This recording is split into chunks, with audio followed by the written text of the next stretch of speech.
Hey everyone, Rob J here, and welcome to the Nova. Today we're taking a look at Splatterhouse 2 for the Sega Genesis.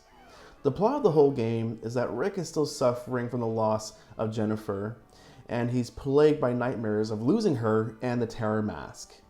The Terror Mask is telling him that Jennifer is still alive. So he puts the Terror Mask back on, and there he goes on his quest to save Jennifer.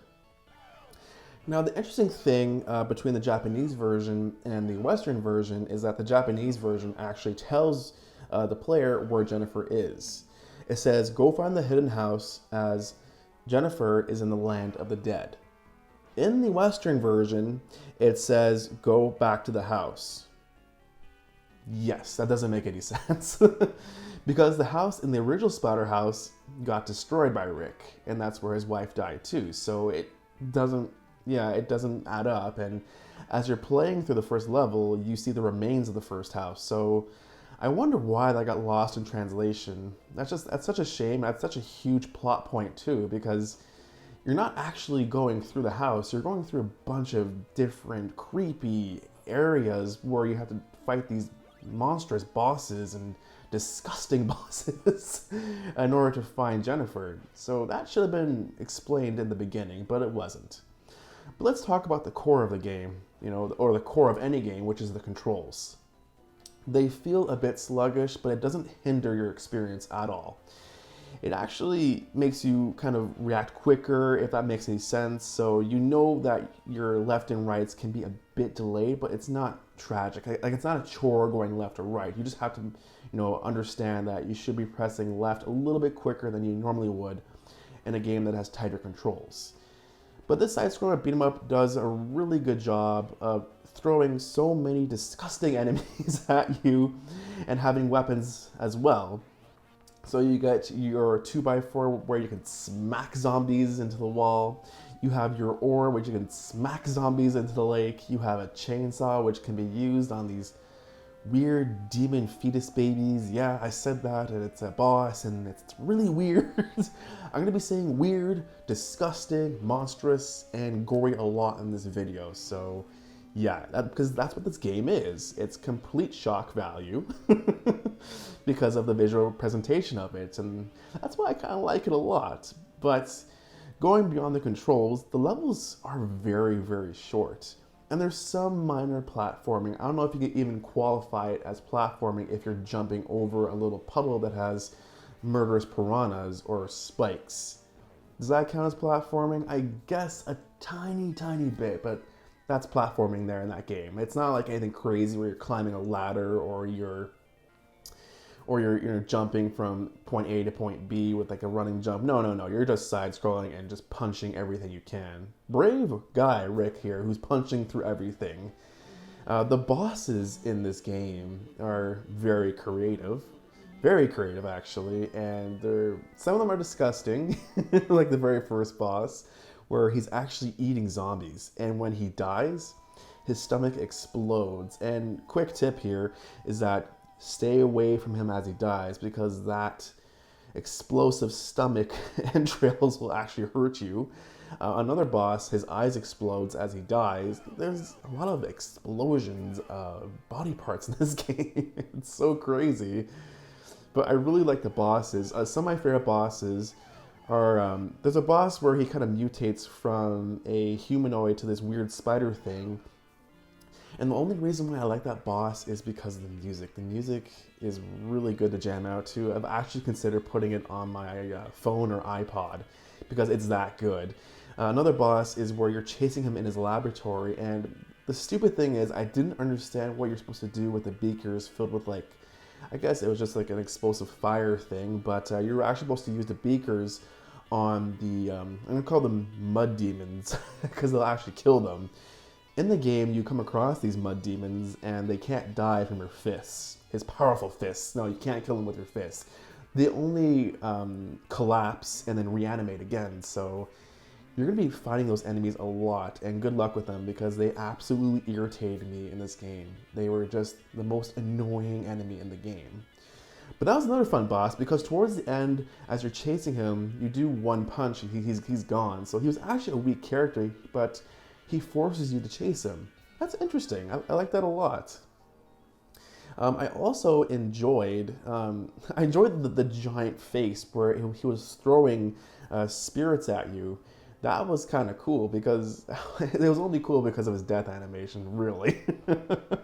Because after he dies, again, his eyes explode. So he was my third favorite boss. But there's a lot of cool bosses in this game, and it's too bad the game is so short.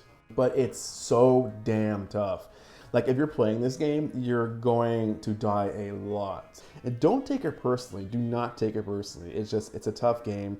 There's a lot of patterns to memorize. There's a lot of different things you have to do with enemies that you're probably gonna get hit a lot with. Like, as for bosses, you might not understand the mechanics at first, but once you die a couple times, you'll get it. So it's kind of in that category. So don't take it personally if you die a lot. It takes a bit of practice. And Rick is kind of fragile because he's only got a certain amount of hit points, and once those are all gone, yeah, it's game over for you. But the game is very generous, as if you die, there's an unlimited continues and there's a password system. Yeah, so it's kind of casual, player friendly, kind of. But you still have to practice. So it's in that fine line in the middle there of like, yes, I am tough, but yes, I'm going to give you unlimited continues and a password system. So it's a good balance. It's a really good balance. Another tough thing about the game is that when you die in the level, you start at the very beginning. That might make sense to you, but let's give you a scenario here. So towards the end of the game, you fall through a vortex. That's the first part. You free Jennifer from the crystal, which is kind of like a mini boss. That's the second part. You are outrunning a giant entity who is throwing spirits at you. That's the third part. You're on a getaway boat running away from this squid thing. Everything I say sounds insane, but it's true. And then the fifth thing is that you're fighting this final boss who's like a combination of different body parts. It's pretty graphic. But anyways, let's say you die at the getaway boat. And you lose all your lives and everything, and guess where you start? Back at the vortex. Isn't that nuts? That's a definition of unforgiving and tough. So you're gonna have to practice a lot in this game, and I mean a lot. You're gonna have to get familiar with the controls and your reflexes, because you're gonna be punching zombies and punching these ghosts and understanding some of these quirky mechanics from the enemies. Like, for instance, in one of the levels, if a ghost tags onto you, your controls for your D-pad are reversed. So as I was playing it, I'm just like, you know what? This is getting annoying because I keep dying. I'm just going to tag every single damn ghost. And that's exactly what I did. So your left becomes your right and your right becomes your left. So I'm just like, let's just keep tagging all the ghosts. Thank goodness your attack doesn't become your jump and your jump becomes your attack, because that would just suck. But I enjoyed this game a lot. I really like it. It's pretty expensive now, I must say. I definitely searched a lot in the beginning of my collection, going on eBay and trying to find it in the wild. I saw it in the wild, but people are getting pretty smart and saying like it's worth $200 for a cartridge. And I'm like, absolutely not. I will not spend $200 on a cartridge. No, thank you. Online, I got lucky and someone was just getting rid of it, and I acted really quickly. I got it for $55, just the cartridge. If you want to get this game completed, good luck, because I've seen it go for $200, $300. It's absolutely nuts. So good luck, and if you can find it, good for you, good for you. It's a great game. It's a great game for your library. It's definitely one of the most entertaining and gory games, I think, on the Genesis. I can't think of any other game that might be relatively gory. I know Splatterhouse 3 came out, but they're in the same series, so that doesn't really count. I can't think of any other game that is quite as gory as those two games. But good luck trying to find them both, actually, especially 2 and 3. So yeah, you know what? Good luck finding them both. It's tough. But some key things to take away from this casual review is that it's very short, it's punishing, but it's a lot of fun. you're gonna die a lot, but it's so worth it because it's such a short game, and once you master the controls, you understand the bosses, and you have quick reflexes, you're gonna have a lot of fun with this game. And I highly suggest that anyone should buy this game and put it in their library. It's definitely worth it. I know a lot of people are kind of like, well, it's lost its wow factor of being a very gory game in the 16-bit era. I wish I could talk today. Keep stumbling over my words.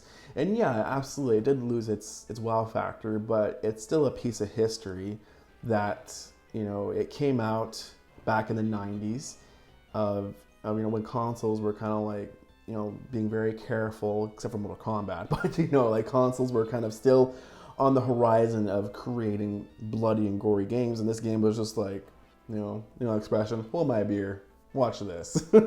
So if you can find it, get it. It's a great piece of gaming history, as well as it's a fun game to play. It's just tough. Thank you so much for watching, and remember, if you liked what you saw, please like, comment, and subscribe. I'm Rob J. Thank you for entering the Nova, and I'll see you next time. Take care.